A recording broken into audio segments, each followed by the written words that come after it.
2022 marks 50 years of the Honda Civic, and to mark this occasion for the brand, Honda are going to be releasing their brand new 11th generation Civic, in Type R guise of course, tomorrow at the time of uploading this video.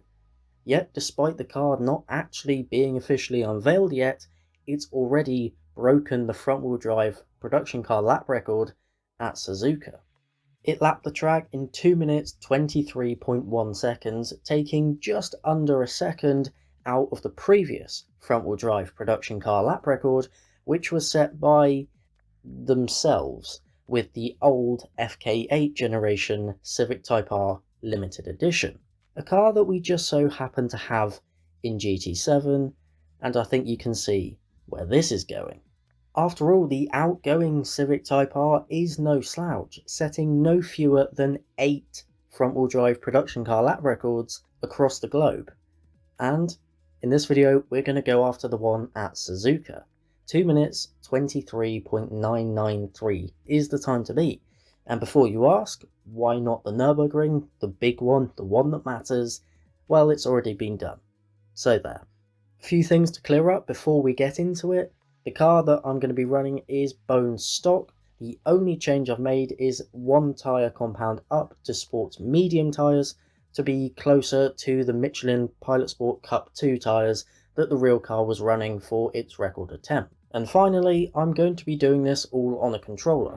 And if you think you can go faster, well, you probably can. So without any further ado, this is how it went. Now, I can't say the Civic Type R as a car I spent much time driving in GT7, if any, before starting work on this video, but after doing so, I can say I definitely enjoyed my time with it.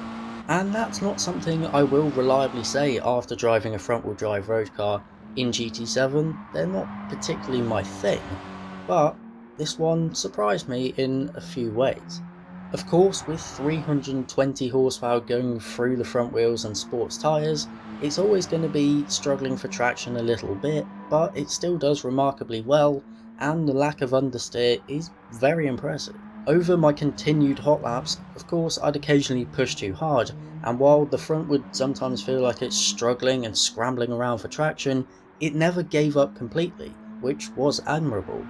And perhaps most surprisingly of all, the rear could come into play at times too, rotating a bit on the entry of corners if you lift off or are still on the brakes a bit, which could help your lap time if you used it to your advantage. And speaking of lap time, my first lap was a 2:24.5, not too far off of the time, which I was surprised about. This was maybe going to be a little bit easier than I thought, but I was going to carry on and just keep lapping until I got the target time. Or at least that was the plan, but that didn't quite work out because after setting a near identical time on lap 2, on lap 3 I overshoot the final chicane and have to restart. That was a bit poor, but we move. And I just continued to lap, but unfortunately without much improvement. And therein perhaps lies the problem with the Civic's accessibility. Yes, it's a very nice car to drive, but maybe I reached the ceiling of it quite early, and beyond that point I couldn't go much faster. Luckily, of course, I didn't have too much time to find, but perhaps finding that time was going to be a little bit more difficult than I was first expecting. If I did have one criticism of the car, it was I wish it was a little bit stiffer. It kind of wallowed a little bit under brakes and wasn't quite as precise as I needed 100% of the time, but perhaps that was the price I had to pay and a trade-off for that rear end adjustability. However, that didn't always go to plan either because I managed to spin it. Yep, a front-wheel drive car, I know. Let's move on from that. I do persevere, and on lap 9 I get very, very close to the time, but unfortunately not quite close enough, so I have to carry on. But eventually, on lap 15,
And there we have it, a 2:23.7 narrowly pipping the real life record. And it turned out to be a lot more fun than I was perhaps expecting. Even if this car doesn't seem like your thing, I encourage, give it a go, it may surprise you. And of course, it's nice to see the car getting the treatment and the representation that it deserves in the game. We'll see if we get to have the new FL5 generation Type R at some point in the future, but for now, this is pretty good, as Honda now pretty much continue to just try and beat themselves, because no one else is doing hardcore front-wheel drive or hatches like this anymore. Everything is so powerful now that it really necessitates four-wheel drive, but Honda, for at least one more generation, are sticking to their guns on the front-wheel drive philosophy, and seeing just how far they can take it. It's sad there's no real competition anymore. Unfortunately, Renault have just pulled the Megane, so there's going to be no hot versions of that in the near future. But nevertheless, all that's left to say is happy birthday, Civic. And that's going to be it for this video. Thank you very much for watching, and have a good day.